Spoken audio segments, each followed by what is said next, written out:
BJP দল এটাকে BJP করে তারা যদি মনে করে, আমার মনে হয় ভবিষ্যতে আসলে তারা ভিত্তিটাকে করতে পারবে। ভলিবল খেলা আমাদের অঞ্চলে মেনলি চলে, শুধুমাত্র ক্রিকেট টুর্নামেন্টটাই হয়। ভলিবল মাঝে মাঝে হয়তো ফুটবল হয়, ভলিবল একেবারেই নাই।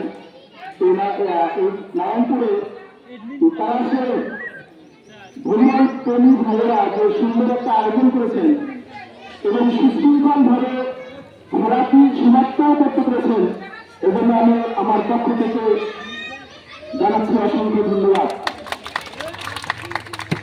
আমি আশা করব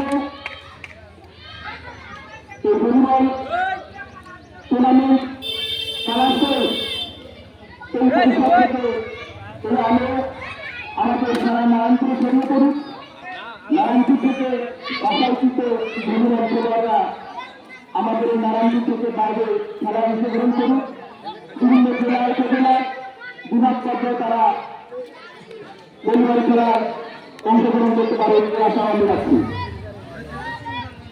আপনারা এখানে যারা উপস্থিত আছেন তারা হয়তো অনেকেই জানেন, বিশ্বের বুকে বিশ্বের মানচিত্রে বাংলাদেশ নামক দেশটি একটা ছোট্ট দেশ।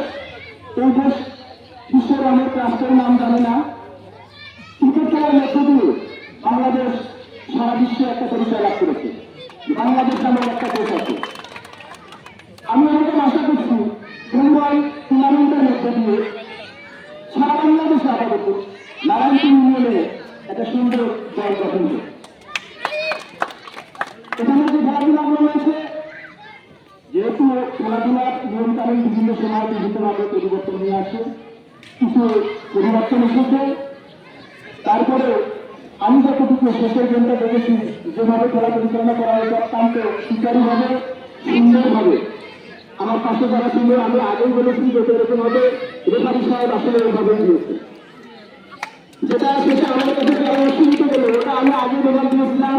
পাশে হয়তো যখন মেম্বার ছিল আন্দোলনের আপনি বলতে পারবেন না, আপনার সেটা আমি জানালাম। কারণ যদি রেফারি সাহায্য চায় বা কমিটি যদি সাহায্য চায় তখন বলবে, বলা যাবে না। আমার কাছে মেডাল ছিল, সে সাথে আর একজন ছিল, তারা শেষে যখন রেজাল্টটা হয়ে গেল তখন ধরে স্যার আপনার সাথে ছিল। তাহলে রেফারি কিন্তু আগেই সঠিক সিদ্ধান্ত দিয়ে দিচ্ছে, অত্যন্ত সুন্দর সুশৃঙ্খল। রেফারিকে